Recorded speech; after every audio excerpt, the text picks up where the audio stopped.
Aleluia, Jesus. Que bom que você veio, irmãos. Que bom que você está aqui buscando a Deus. O Senhor nos deu a oportunidade de estarmos mais uma vez em sua presença. E pela manhã tivemos já por aqui fazendo um culto abençoado, um momento de oração intenso aqui. Temos clamado, irmãos, neste lugar. A palavra do Senhor diz para que a gente ore sem cessar. E nós temos feito isso aqui nesse lugar. Todo domingo nós estamos aqui, irmãos, 8 horas da manhã, clamando.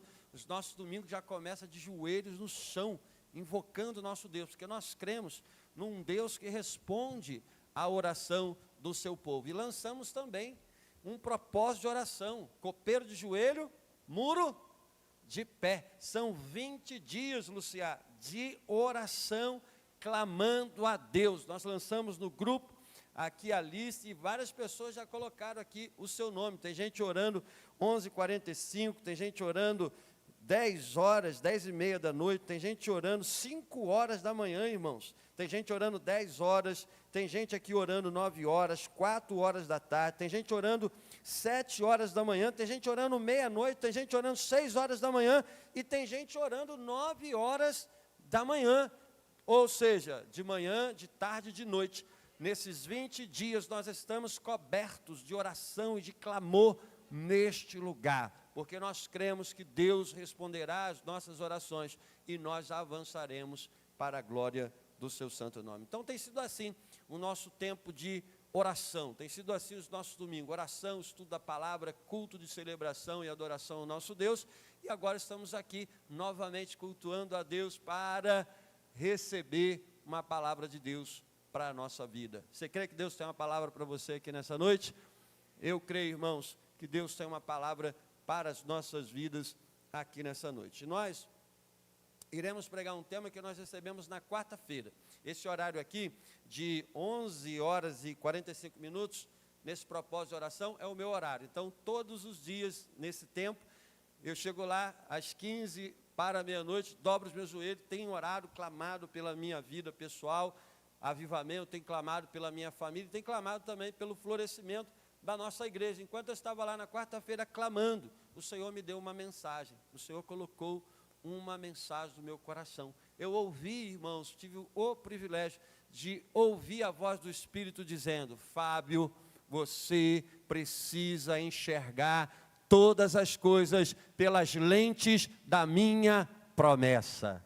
Irmãos, eu levantei naquele momento de oração renovado, revestido, revigorado pelo Espírito do Senhor e com essa lente tão maravilhosa que o Senhor nos concedeu, que é a sua promessa. É uma lente que aumenta a nossa visão, é uma lente que faz a gente enxergar muito além das nossas limitações e possibilidades. E vamos ver, irmãos, na Bíblia, quem aprendeu isso na prática, quem aprendeu a enxergar todas as coisas pelas lentes de Deus. Abra sua Bíblia aí, pelas lentes da promessa de Deus. Abra a tua Bíblia aí e vamos relembrar mais uma vez daquele episódio tão importante na vida de Israel, lá em Números capítulo 13, verso 30. É uma mensagem que Caleb apresenta diante de uma grande crise espiritual que o seu povo estava enfrentando. E nessa crise, irmãos, Josué e Caleb saíram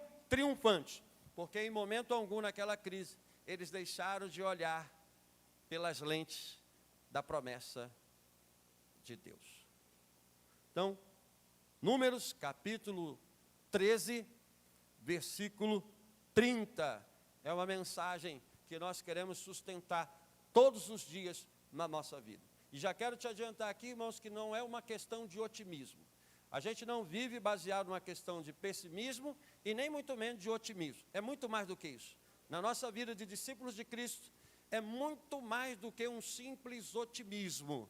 É a promessa de Deus que faz a gente declarar essa mensagem que Caleb declarou aqui. Posso ler? Então diz assim, a palavra de Deus, Números capítulo 13, verso 30. Então Caleb fez calar o povo perante Moisés. Que autoridade, né, irmãos?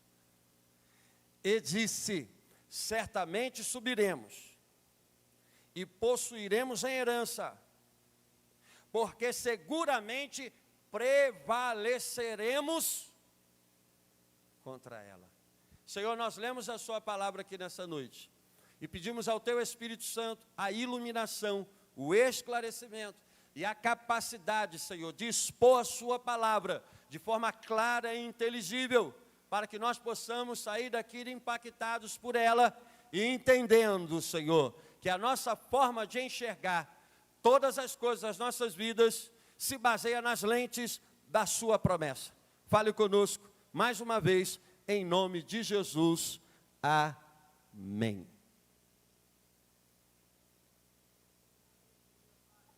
Irmãos, no início da ciência moderna, um homem chamado Galileu Galilei, ele usou um instrumento que foi inventado na sua época, uma tal de luneta. Quem sabe o que é uma luneta aqui?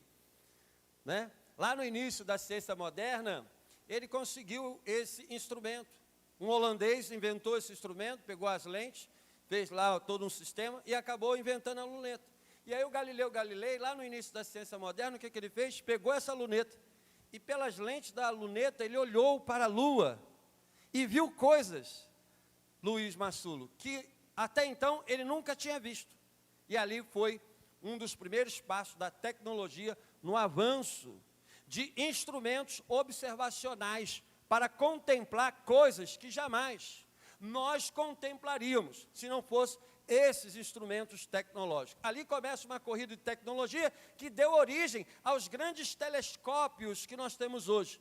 Por exemplo, o último telescópio, por assim dizer, o penúltimo, que possibilitou enxergar coisas brilhantes no universo, foi o telescópio Hubble.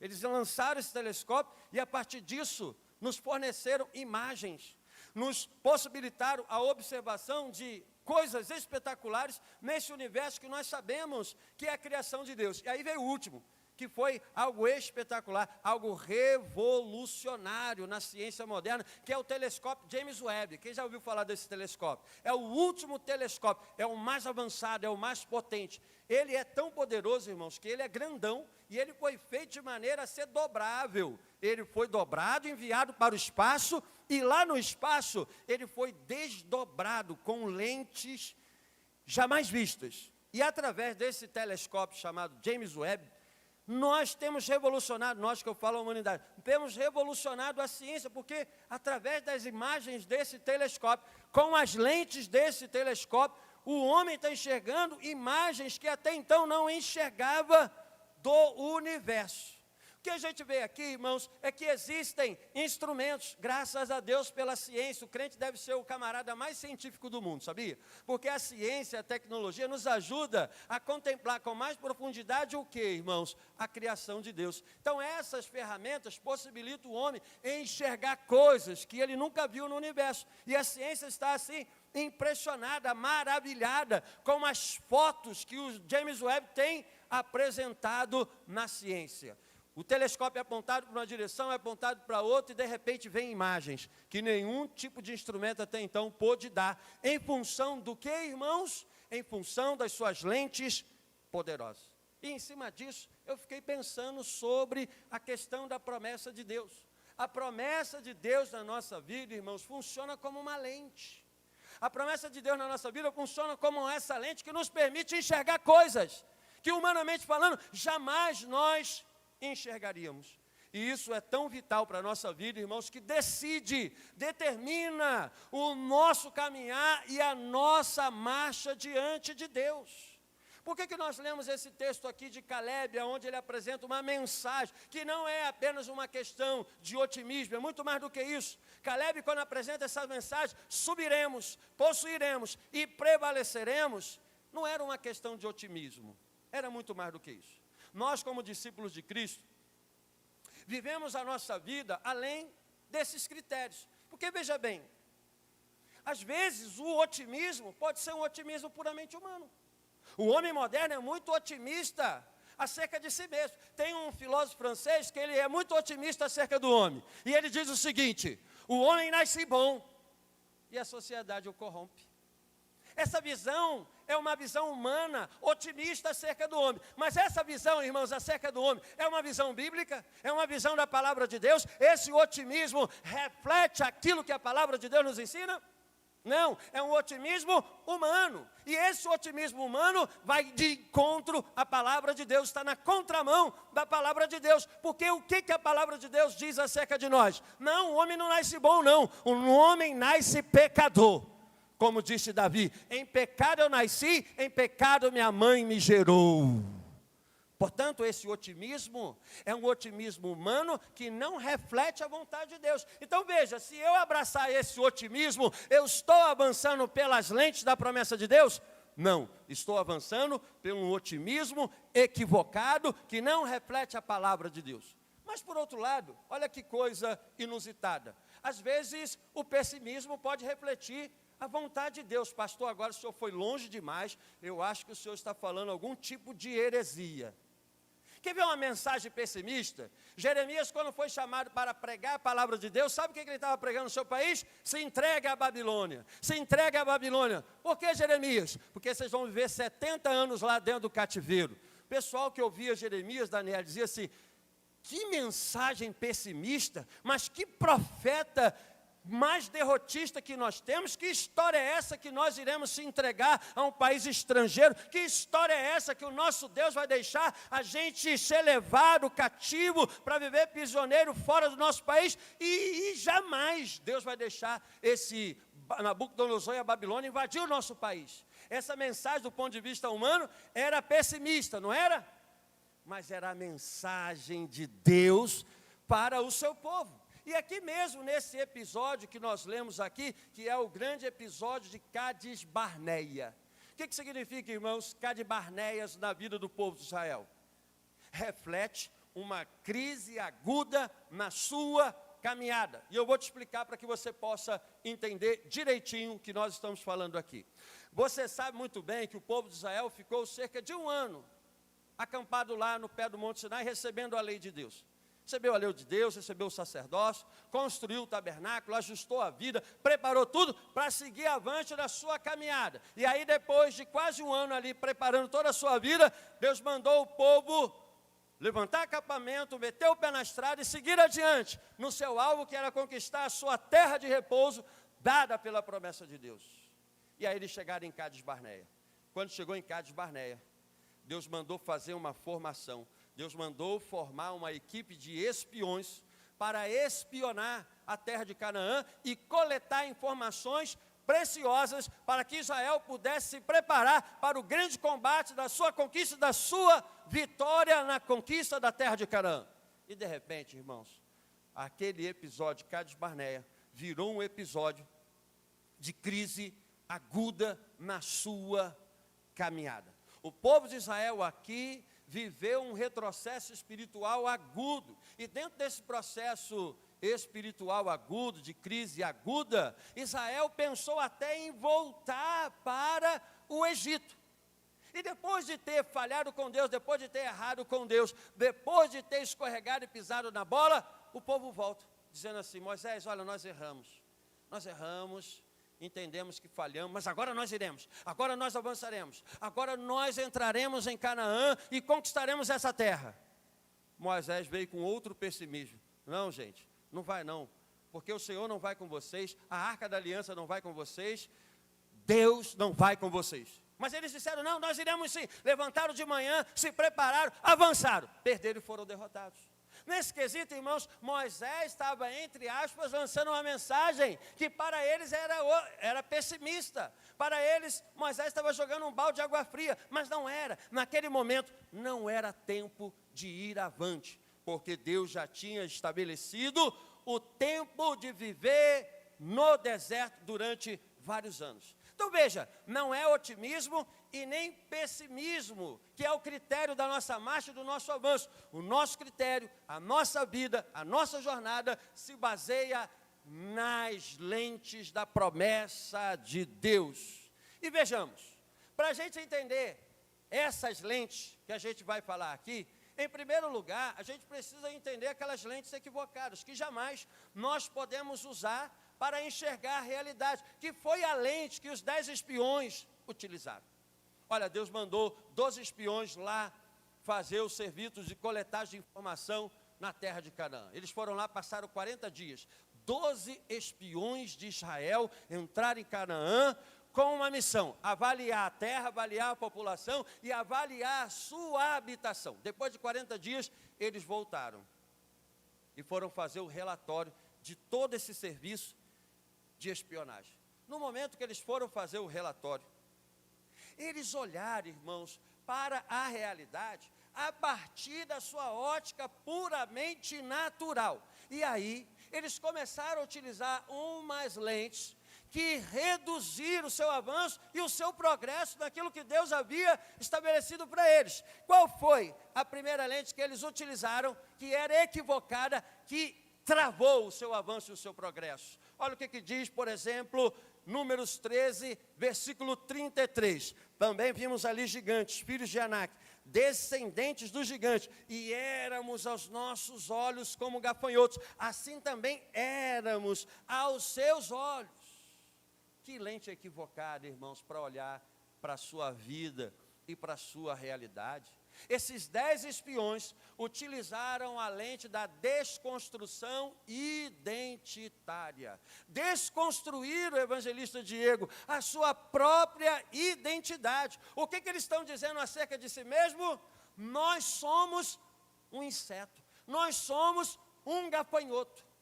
E por que, irmãos, eles chegaram a essa conclusão equivocada? Usando essa lente da desconstrução da sua própria identidade. Porque o critério de comparação estava equivocado. Qual era o critério de comparação que eles utilizaram? Eles utilizaram como critério de comparação os filhos de Anak. Veja o que diz o texto. Também vimos ali gigantes, os filhos de Anak. Canaã era uma terra de gigantes. E quando eles olharam para esses gigantes, eles utilizaram o critério de comparação. Lá estão os gigantes e aqui estamos nós. Esse critério de comparação faz a gente entender que não passamos de um gafanhoto. Irmãos, que lente equivocada. Quando a gente utiliza o critério equivocado de comparação, a gente reduz a nossa própria identidade. E muito mais, eles desconstruíram a sua própria identidade. Quem são esses homens, Paulo? Quem são esses homens, Conceição? Qual povo eles pertencem? Quem é Israel? Eles tinham que se perguntar. Quando eles olharam para os gigantes, viram lá os filhos de Anak, eles tinham que olhar agora para eles e se perguntar: quem somos nós? Aí Deus responde, ou Deus responderia para eles, aquilo que Deus falou com Moisés, quando Moisés foi tirar o povo de Israel do Egito. Olha o que Deus falou para Moisés, quando chamou Moisés para libertar o seu povo Israel do Egito. Êxodo capítulo 4, 22 e 23, versículos 22 e 23. Então dirás a Faraó: assim diz o Senhor, Israel é o meu filho, o meu primogênito, e eu te digo, deixa ir o meu filho para que me sirva. Mas se você recusar deixar ir, eis que eu matarei o teu filho primogênito. Irmãos, isso aqui é demais. Israel não era qualquer povinho.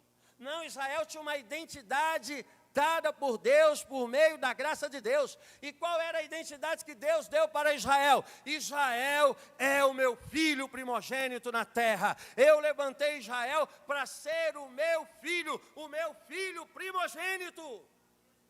Então, qual era o critério de comparação quando eles olharam para os gigantes? Eles viram os gigantes, eles viram os filhos de Anak na terra de Canaã. Vocês são gigantes, vocês habitam em fortaleza em Canaã, mas nós somos filhos primogênitos de Deus. Nós fomos chamados para ser filhos de Deus, e fomos chamados para ser filhos de Deus para servi-lo nesta terra. Esse é o nosso critério de observação, irmãos. Quando a gente perde o verdadeiro critério de observação da vida, da realidade, da nossa história, a gente acaba desconstruindo a nossa identidade.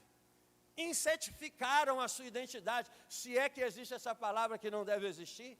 Reduziram a sua identidade, irmãos, a identidade de um inseto. Quando eles olharam para o gigante, eles desumanizaram a sua humanidade, rebaixaram a sua identidade dada pelo próprio Deus.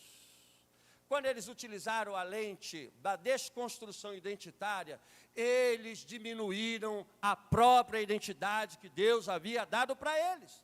Veja, irmãos, se eles estivessem nesse momento utilizando as lentes da promessa, o que eles enxergariam? Enxergariam exatamente como Deus havia dito. Não é a minha palavra, não é a minha circunstância, não é os critérios externos que determinam a minha identidade. Quando eu olho no espelho para definir a minha identidade, o critério, a lente de definição, sempre é a promessa de Deus. Deus chamou este povo para ser o seu filho primogênito, e nós não podemos abrir mão, irmãos, dessa identidade que nós recebemos em Cristo Jesus. Jesus é o verdadeiro filho primogênito. Israel é o filho primogênito coletivo. Israel foi o filho primogênito nacional, representando aquilo que Jesus seria, o verdadeiro filho primogênito. E como filho primogênito de Deus, Jesus Cristo nos levantou para ser os seus filhos nesta terra. Nos levantou para sermos filhos de Deus nessa terra e servir o Senhor de todo o nosso coração. Não permita que os gigantes que estão dentro de você ou fora de você, não permita que os gigantes que estão à sua volta determinem a sua maneira de definir a sua própria identidade. Essa lente ofusca a realidade.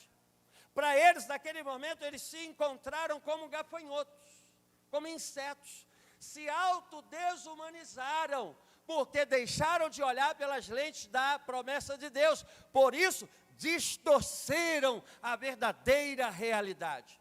Pergunta aí para o seu irmão, quem define a realidade na sua vida? Enquanto eu tomo uma água aqui. Quem define a verdadeira realidade da minha vida? Eles definiram a verdadeira realidade das suas vidas pelos filhos de Anak.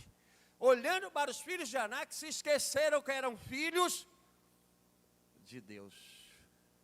Irmãos, não tem realidade externa poderosa o suficiente para tirar, anular aquilo que o Senhor falou acerca do seu povo e acerca da sua igreja. Ele é que fez a realidade, Ele é que muda a realidade, Ele é que transforma a realidade. Portanto, eu sigo olhando para a identidade que Deus nos deu. Há uma promessa de Deus sobre a nossa vida, e esse é o critério que vai definir a nossa identidade.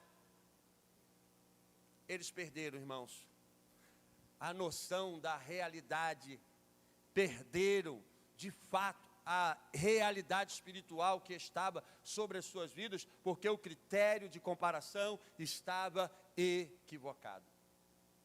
O segundo, ou melhor dizendo, a segunda lente equivocada que eles estão usando para refletir a sua vida, agora é o próprio povo de Israel, é a lente do retrocesso. Primeiro, os espiões utilizaram a lente da desconstrução identitária.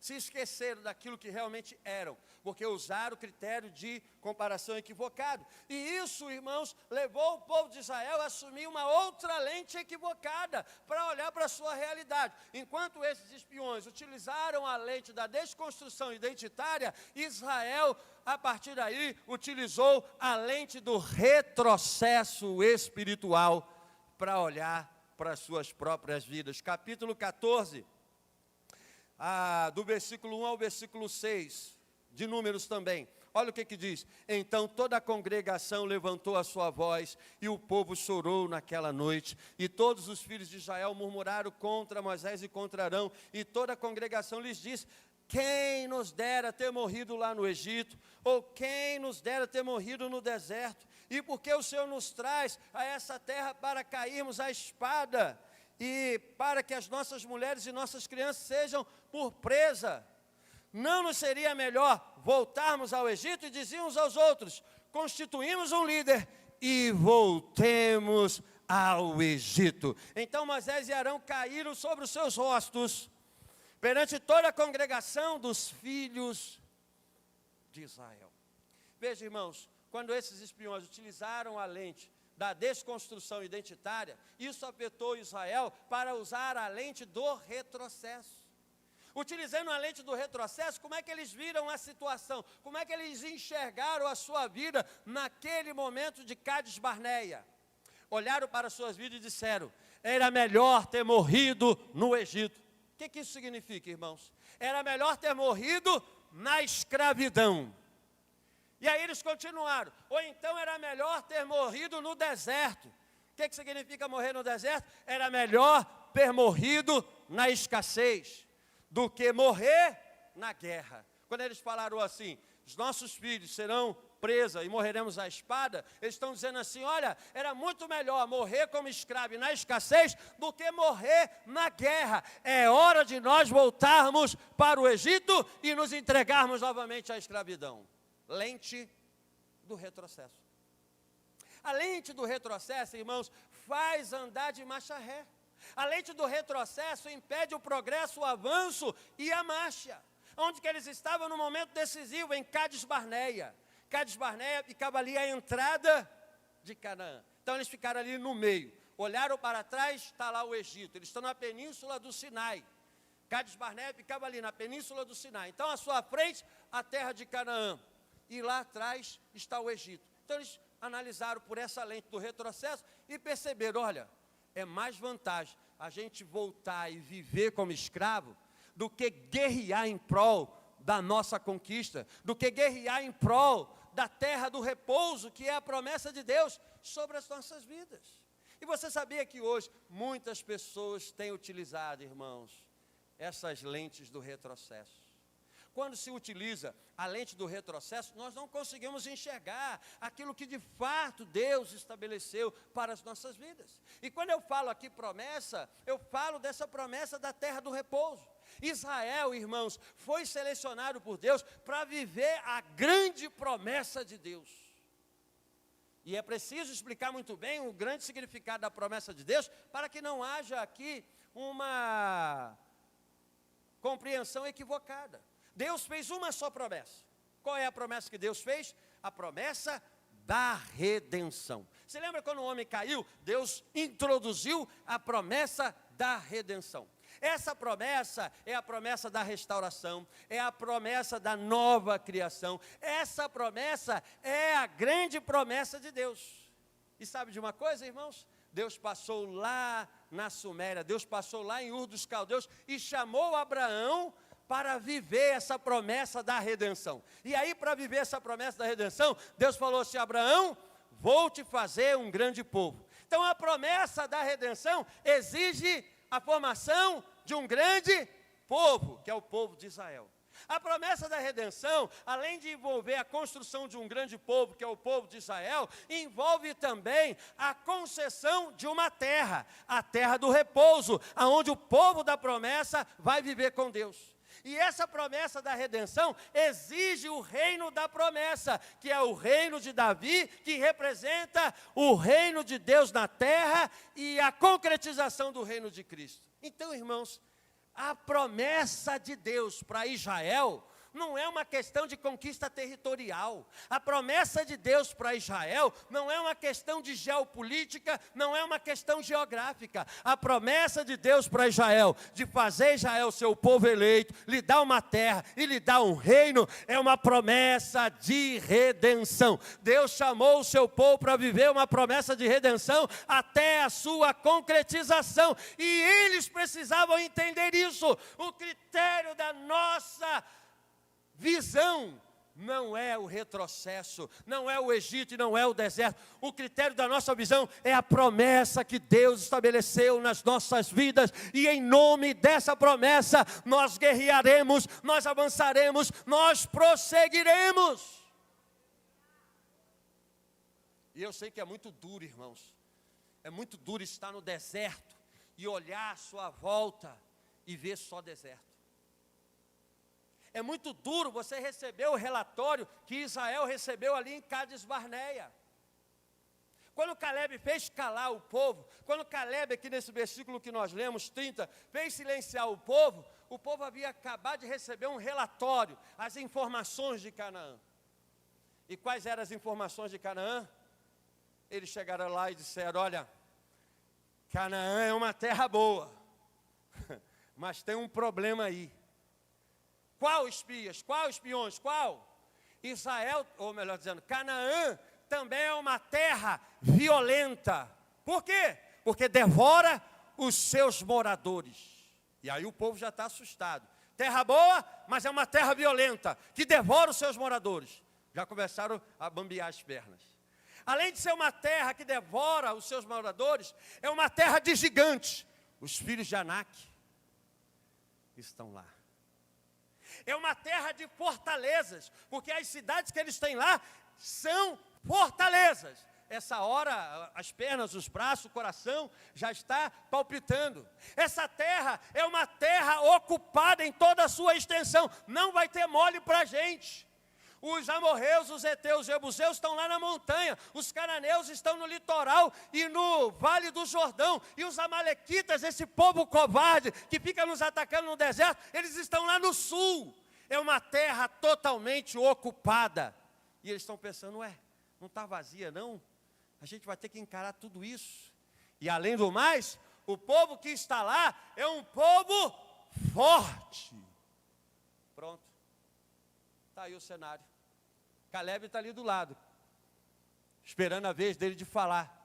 E não aguentou, irmãos, continuar ouvindo aquilo. Caleb está ali, Josué está ali junto com os 10 espiões. Os 12 espiões estão ali diante da assembleia. Moisés está aqui, Arão está ali, e o povo está ali só ouvindo o relatório. E Caleb e Josué calado. Chegou um momento que não deu mais para Caleb ficar calado. Chegou um momento que Caleb não aguentou. Terra de gigante, Caleb está ouvindo. Terra ocupada, Caleb está ouvindo. Terra de fortalezas, Caleb está ouvindo. Terra violenta, que devora os seus moradores, Caleb está ouvindo. É um povo forte e uma terra de fortaleza. Caleb chegou para ele, chega,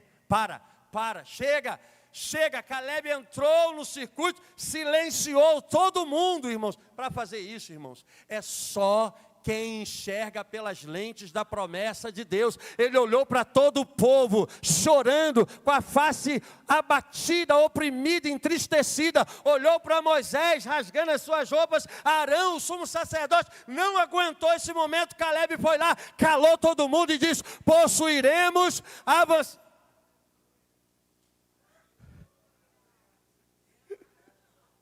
Vamos lá, vem comigo. Possuiremos, deixa eu voltar aqui no versículo 30, irmão, senão eu vou me perder de novo aqui. Vamos, repita comigo. Prosseguiremos, possuiremos e prevaleceremos. Está vendo? O inimigo quer roubar minha promessa. Só faz isso quem enxerga pelas lentes da promessa. Caleb viu tudo isso que eles viram durante 40 dias, porque eles passaram lá na terra de Canaã durante 40 dias fazendo a coletagem de informações. E depois de 40 dias eles voltaram. Caleb viu tudo isso, mas ele em momento algum perdeu a visão de que sobre a vida do seu povo havia a grande promessa de redenção. Deus nos deu essa terra, e eu sei que tem tudo isso lá. Essa é a realidade que está lá em Canaã, mas o Senhor nos deu essa terra como promessa, e nós avançaremos e prevaleceremos. E aí entra no circuito Josué, porque o povo está nesse momento completamente consternado por tudo aquilo que ouviu. Então Caleb olhou pelas lentes da promessa. Nós iremos avançar, nós iremos prevalecer, nós iremos possuir isso. Há uma promessa sobre as nossas vidas. O Senhor nos chamou para ser o seu filho primogênito. Nós estamos debaixo da promessa da redenção e iremos contra eles. E para aumentar esse coro, Josué, e juntamente com Caleb, entra e faz essa declaração, capítulo 14, verso 6. E Josué, filho de Num, e Calebe, filho de Jefoné, dos que espiaram a terra, rasgaram as suas vestes, falaram a toda a congregação de Israel, dizendo: a terra pela qual passamos a espiar é terra muito boa. Se o Senhor se agradar de nós, então nos porá nessa terra, e nola dará a terra que mana leite e mel. Tão somente não sejam rebeldes contra o Senhor, e não temas o povo dessa terra, porquanto são eles o nosso pão. Retirou-se dele o seu amparo, e o Senhor é conosco. Não tenha medo. Agora, irmãos, chega o momento da decisão. Porque se você reparou, qual é a reconstituição desse cenário lá em Cádiz Barneia? Aqui tem 10 espiões. 10 espiões. Aqui tem 2 espiões, Calebe e Josué. E no meio desses espiões estão Moisés, Arão e todo o povo de Israel. Os 10 espiões já deram o seu relatório e mostraram do ponto de vista natural a descrição daquela terra. E Calebe e Josué, utilizando as lentes da promessa, enxergaram perfeitamente quem eles eram, aonde que eles estavam e quem eram os seus inimigos. Quem nós somos, irmãos? Quem nós somos? É preciso reafirmar a nossa identidade. Nós somos o povo de Deus, nós somos o povo de Cristo, e pelo fato de sermos o povo de Cristo, o Senhor está conosco, Ele está do nosso lado. Os 12 espiões estão dizendo aqui: Deus está conosco desde o dia que Ele nos tirou do Egito até esse momento, e continuará conosco. E olhando para os seus inimigos, Josué e Calebe conseguiram enxergar de fato quem era esses gigantes, quem era esse povo forte. Aqui os 10 espiões estão dizendo: é um povo forte, os gigantes estão lá. E aqui Josué e Calebe estão dizendo assim: não, eles não são um povo forte, porque se retirou deles o seu amparo. Não, eles não são poderosos, sabe por quê? Eles são o nosso pão, e nós o devoraremos. Aqui eles estão dizendo assim: nós somos gafanhoto. Aqui Josué e Calebe estão dizendo: não, eles são o nosso pão, e nós iremos devorá-los, porque o Senhor está conosco. Se coloque de pé nessa noite, irmãos. Aonde você vai ficar? Aonde nós iremos ficar? Aqui tem 2 espiões, Josué e Calebe, olhando pelas lentes da promessa. Do lado de lá, não são os levitas não, tá, irmãos? Do lado de lá tem 10 espiões, que estão olhando com as lentes equivocadas. Esses 10 espiões estão enxergando a realidade pelas lentes da desconstrução identitária. Esses 10 espiões, junto com o povo de Israel, estão olhando a realidade através das lentes do retrocesso. E também eles estão olhando a partir disso tudo através das lentes do ceticismo, da incredulidade. Quando o autor aos Hebreus volta lá atrás para refletir esse episódio que eles estão vivendo em Cádiz Barneia, olha o que o autor aos Hebreus diz no capítulo 4, verso 1 e 2. Temamos, pois, que porventura, tendo deixado a promessa de entrar no seu repouso, pareça que algum de vós fica para trás. Porque também a nós foram pregadas as boas novas como a eles, mas a palavra da pregação não lhes aproveitou, porque não estava misturada com a fé naqueles que a ouviram. O autor aos Hebreus volta nesse episódio lá de trás, volta lá atrás e fala para a gente uma coisa que, lendo o texto aqui, a gente não percebe. Só com a ajuda do autor aos Hebreus é que a gente percebe o que de fato está acontecendo ali. O que está acontecendo ali, irmãos? O autor aos Hebreus está dizendo assim: Deus pregou o evangelho para eles. Entendeu, irmãos? Não se trata de conquista territorial, não se trata de guerra, de armamento militar, não se trata de nada disso. O que eles estão vivendo ali é o quê? a pregação do Evangelho. Deus pregou a eles o seu Evangelho. Eles ouviram a boa nova do Evangelho. Ué, pastor, eu pensei que eles estavam recebendo a lei no deserto. Eu pensei que eles estavam recebendo só essa revelação da lei. Não, o autor dos Hebreus está olhando para esses episódios dizendo assim, olha, no deserto o povo de Israel recebeu a palavra do Evangelho. No deserto o povo de Israel recebeu a boa nova do Evangelho. Mas qual foi o problema, autor dos Hebreus, pelo qual eles caíram no deserto? Qual foi o problema pelo qual eles pararam e ficaram no deserto? Não abraçaram o Evangelho que lhes foi pregado. Isso é muito profundo, irmãos, porque tudo que nós falamos aqui se trata só de uma coisa: abraçar ou não abraçar o Evangelho. Enxergar pelas lentes da promessa significa abraçar o Evangelho e seguir adiante. Nós temos uma promessa de repouso. Há uma promessa de repouso para nós. Esse repouso é um repouso eterno, é um repouso em Cristo, é um repouso que transforma a nossa vida em uma nova vida. E é com base nisso que nós queremos enxergar todas as coisas nas nossas vidas. Quando enfrentamos dores, olhamos pelas lentes da promessa. Quando enfrentamos batalhas, olhamos pelas lentes da promessa.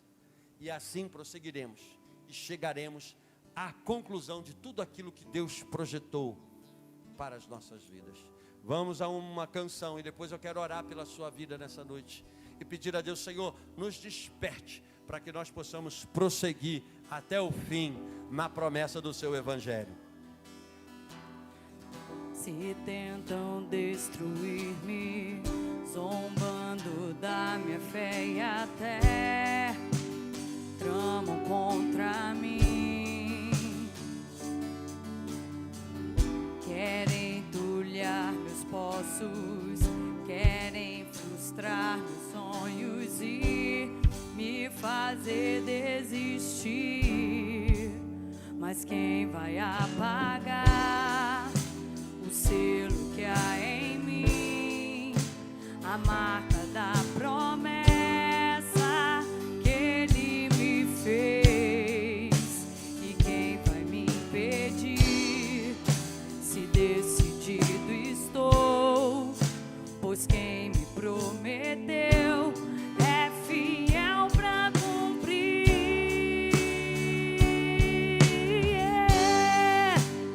O meu Deus nunca falhará. Eu sei que chegará minha vez, minha sorte Ele mudará diante dos meus olhos. Aleluia, Jesus. Nós queremos avançar como Josué e Calebe. Eles entraram na terra do repouso e viram tudo aquilo que Deus havia prometido para eles. Nós, irmãos, estamos nessa marcha, focalizando o nosso repouso em Cristo. Ele é o nosso grande repouso. E nessa noite vamos orar. Vamos pedir a Deus, Senhor, fortaleça a minha vida. Se você quiser vir aqui na frente para a gente orar junto, se você quiser chegar aqui para a gente clamar ao Senhor, fique à vontade. Mas coloque a mão no seu coração nessa noite. Vamos pedir a Ele, Senhor, eu quero avançar, eu quero prosseguir.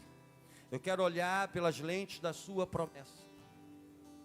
Há uma promessa sobre a nossa vida e essa promessa é a promessa da redenção. Essa promessa será concretizada, consumada em toda a sua extensão. O Senhor nos prometeu, Jesus, que estaria conosco todos os dias da nossa vida até a consumação dos séculos. Senhor, fortaleça a nossa caminhada. Nós sabemos que enfrentaremos gigantes e combateremos, Senhor, contra o nosso adversário, contra as fortalezas de Satanás. Mas nós queremos olhar, Jesus, com base na sua promessa. O Senhor nos prometeu o teu Espírito para habitar nas nossas vidas. O Senhor prometeu a nós a presença do teu Espírito para nos conduzir, para nos fortalecer, para nos levar adiante. E como Josué e Calebe, Senhor, nós queremos ir além. Tu és aquele que fez a concretização dessa promessa. Eles marcharam, enfrentaram essas dores, essas batalhas, mas apesar de todo o conflito, apesar de toda a guerra, apesar de tudo aquilo que eles enfrentaram, o Senhor chegou na plenitude dos tempos e concretizou a sua promessa, nos possibilitando receber uma nova vida, porque este Evangelho, que é a sua grande promessa, chegou às nossas vidas, Senhor, para nos dar o verdadeiro repouso em Cristo. Através de Cristo nós encontramos o verdadeiro repouso, e que cada um saia daqui, Senhor, nessa noite, olhando pelas lentes da sua promessa, pelas lentes do seu Evangelho, que foi pregado a eles e foi pregado a nós também, Senhor Jesus.